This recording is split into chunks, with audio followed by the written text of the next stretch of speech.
Good afternoon, Deputy Council President Jiang. Thank you for taking the time to speak with us today. We are local high school volunteers in the Little Masters Club. This year, we are participating in the Heritage and Me program, where we learn about the stories and experiences of Chinese American elected officials in our community. As students, we are especially interested in learning how local leaders serve their communities, how their personal backgrounds shape their journeys, and how they inspire the next generation. We really appreciate this opportunity to hear your story and learn from your experiences. Let's get started. With your early life in Sammamish and later moving to Issaquah for your career, can you share a little about your childhood and teenage years? Where does your family's heritage trace back to? Great, so I think I'll start with the family's heritage part. So my mom is from Chengdu and my dad is from Zhejiang. And so my dad actually came to the US in 1988. He passed, basically there was this Chinese-US physics thing called Cuspia at the time, so he got a good score on that and so was able to come to the US to study. And then my mom came later. She studied so both my parents actually ended up studying at the University of Washington, and then after graduating they moved to Spanish. And so I was born in Overlake Hospital in Bellevue, actually, so I've lived on the east side for most of my life. I went to public schools like Washington School District, including, Alcott Elementary, Redmond Middle School, although it was Redmond Junior High at the time, Redmond High School, and then I went to college in Colorado. So I think growing up, I think I was very fortunate to be part of a community where, it was normal. There were a lot of other Chinese students in my class, so it was never weird. And we actually never got made fun of for the food that we ate. People were just jealous that we had better food. So I think that's kind of, I feel very fortunate to have had that.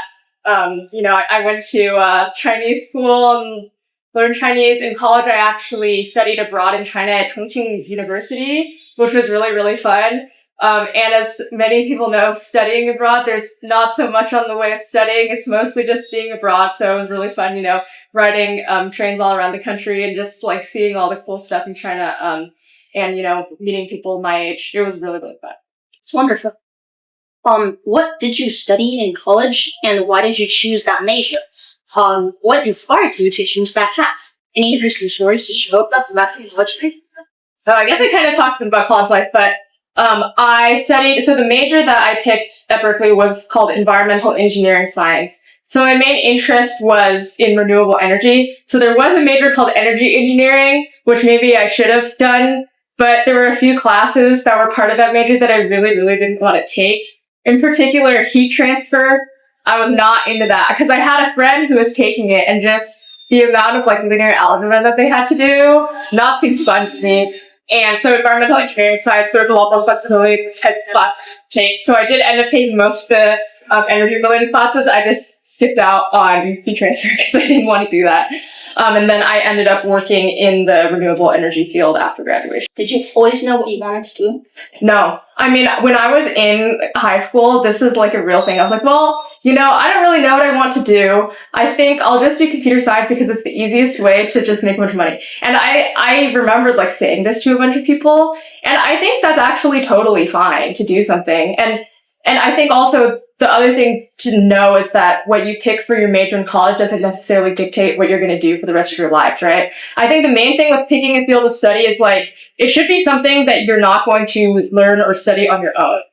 For example, a lot of some of the more interesting areas, I would actually, learn about this in my spare time, but engineering and forcing yourself to do math is something that I'm not going to do for fun. I don't know, maybe some people do math problem sets for fun, but that's not me. And so I do think that having that background can be applied to a lot of different areas. So, obviously if you really, really hate math, then you shouldn't do it. But I do think a huge part of the learning experience is, challenging yourself to do things that are difficult, and that's how you learn. And especially now with AI, at least for me personally, I just get such a massive ick when seeing people post things that are written by AI and pretending that it's their own learning. I'm like, no. Find your own voice. That's my number one advice. Find your own voice. Even if it doesn't sound as polished or whatever, that's okay. Honestly, I'm if someone makes grammatical mistakes, but I can tell that they actually wrote it, to me, that is way better than seeing something that's obviously generated by AI. Well, you have successfully served the community in many capacities, such as Mayor's Strategic Plan Update Task Force and President of the Issaquah Health Trials Club. Which of these experiences have influenced you the most and why? Yeah, I mean, so we're in my neighborhood here in Palace. So I actually moved to Issaquah because I was really into trail running, and I was like, I want to be as close as possible to that. I was like essentially working remotely during COVID, so I was like, I should just live closer to the places that I'm going to drive to for recreation, and so that's why I chose to live in Issaquah. And then I wanted to give back, so that's why I joined the Issaquah Alpha Club, and I think that really helped. That really was a formative experience for me because, one of our co-founders and longtime board members, David Kaplan, had been on the city council himself for, I think, like 18 or 20 years. And so he had all these stories about, how with the development of Talus and the Issaquah Highlands, there are these, they made the intentional choice to concentrate denser development on a portion of the land and then leave the rest, which, if you go like a quarter mile that way, there's, it's connected to the network of almost 100 miles. And so seeing how the Issaquah City Council has shaped Issaquah to what it is now. Through that, I also got to meet the mayor of Issaquah, who's on the former mayor of Issaquah, Mayor Ollie, who was on our Issaquah Alpha Advisory Board at the time. Got off to plan task force. But I do think, being really involved in a small nonprofit organization where, we have one staff, so a lot of board members also have to do a lot of work, and kind of building that up from, part-time executive director to we even had some challenges that with staff and that we had to deal with. So kind of working through all of that, I think gave me a window into, it's like, okay, what can you do with just a very dedicated volunteer base and honestly not that many resources? And I think that scrappiness, going into city government it's been interesting because it's just a really different situation where, it's like a city government with hundreds of employees, tens of millions in budget every year. It's a much bigger institution. So it's all, a lot of interesting stuff. But continuing on that, what had motivated you to run for deputy council president of Issaquah, and what are your tasks in that position? Yeah, that's a great question. So Issaquah City Council, there's 7 of us. And then there's 2 members of council leadership. So there's the council president and the deputy council president. So the reason I decided to run for city council was actually one of our former city council members got elected to the state legislature last year. And she was also a huge champion for the environment. She was an ecologist by training, also works in clean energy. And so when she left to go to the state legislature, she basically reached out to me and was like, would you consider, applying for this vacancy on the city council? And I was like, well, since you asked me, I'm so honored, so I guess I have to do it. But I think, as I mentioned previously, having been involved in the Mayor's Strategic Plan Task Force and being involved with the Issaquah Alps Trails Club and seeing how the city council can really, shape the future of the community and how there's a lot of decisions, conceptual decisions that have to be made over time, that made me want to be, I've always been interested in being on city council, and when the opportunity came up, I was definitely interested. So I applied for the vacancy in February of last year and then ran in the election in November of last year for a full 4-year term. As for being in council leadership, so there was previously we had a council president and deputy council president. Unfortunately, our council president, former council president Barbara D. Michelle, had a health issue and had to step off the city council earlier this year. And so, the new council president, who was deputy council president, reached out to me and was asking if I was willing to step up, especially given that we had so many new council members. I'm actually kind of in the middle of seniority now, which is strange. So I stepped up to be deputy council president. In terms of roles for council leadership, I would say one of the major things that we do that is different than, working with regular council member or your boss, you review all the materials, ask questions, be ready to make decisions, and also, if there's specific areas of policy or programs that you want to push, then you have to, coordinate with people and try to move that out. In council leadership, one of the main roles is actually responding to constituents. And so I actually personally respond to basically every single email that we get. And sometimes we get a bunch that are all pretty much the same. So I'll send the same response to everyone. And I do it all manually too. I don't have any automation set up. So I think there's maybe been a couple times where I accidentally copy and paste the wrong name. I felt really bad about that. But there's a really large volume of email, and we do try to actually, if someone writes into us, we want to give them a good response, especially since we don't get nearly the volume of emails as, say, I would imagine Bellevue or Seattle City Council get. That's wonderful. Well, many Chinese American teens are proud to be Americans while also wanting to preserve their cultural roots. What does being both Chinese and American mean in today's society in helping young people turn that dual identity into a strength? Yeah, that's a great question. I mean, with the World Cup happening now, it's very interesting because I actually don't know any Chinese American people who root for China in sports. This is just, and it was really funny because one time when I was a kid, one of my family friends, this was like during the Beijing Olympics back in 2008. So there was like a game where it was US versus China. And so their mom asked, oh, what's going on in the game? And my friend said, oh, we're winning. So the mom thought China was winning, and then she turned on the game. It turns out the US was winning. So I think I think that kind of, I think for a lot of people that grew up in the US, especially, with sports, we obviously identify with the US, but I think there's a lot of, the Chinese customs, speaking the language, the foods. I think it's really great to see how, Chinese food and culture is a lot more normalized now than before.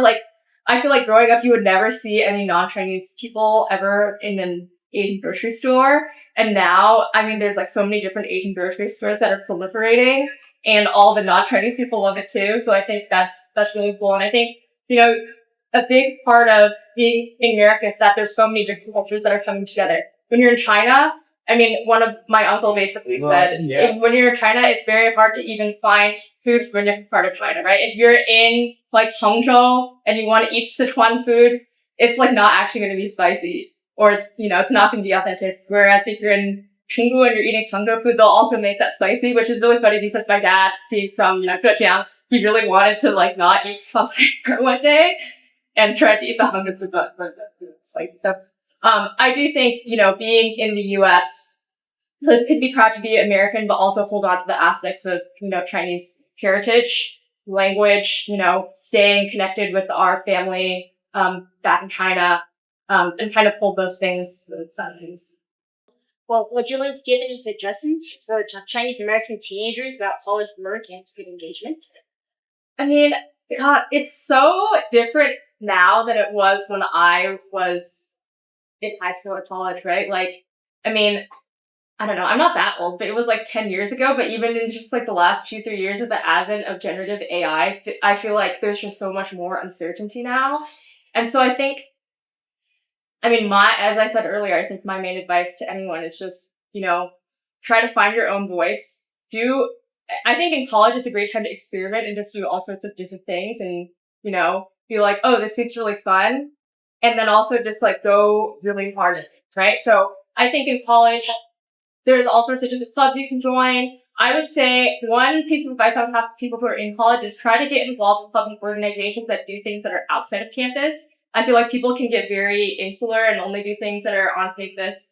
One of the clubs I was involved in when I was in college was Engineers for a Sustainable World. And so we did a variety of different projects, and the ones that I really enjoyed were where we worked with community organizations like local elementary schools and, went out and volunteered in the school garden, built them a chicken coop and, did some stuff for them. I think just getting a sense of what all the different types of, people and organizations there are out there and learning, just taking every opportunity to learn as much as you can is about what's out there in the world. And also sometimes I would say in many ways also the challenge is the point, right? You can be lazy and do fine, but then ultimately you're just in some ways cheating yourself. And because at this point I'm okay, for my future children, if they're growing up in today's society, what would I want to tell them? Or how would I, be a parent or what have you? And I think a key thing that I would say is it's okay, obviously work hard, do the things that you're passionate about. But also I think, how can I say this? Sorry, I'm kind of getting a little bit all over the place. But I think on the passion side of things, I think it's you're not just wow, this is my one true love. And so that's why I'm passionate about it and I'm going to pursue it. A lot of the times it's you learn to enjoy doing something because you're enjoying the process of, learning the skills and the mastery of it. And even if it's not oh, this is my number one passion, that's why people have hobbies. Okay? You can do art and it's fun, but that doesn't necessarily mean that has to be a job. So, I don't know. Overall, my advice is just, like, try a bunch of different things. I think, honestly, the job market for new grads now is, I have no advice for anyone at this point other than, like, although I do think that being able to actually write and think for yourself is going to become a more rare and more valuable skill, so don't lose that. Well, thank you so much for coming here and answering us. We're glad to have this opportunity. Yeah, thanks for having me. This was fun.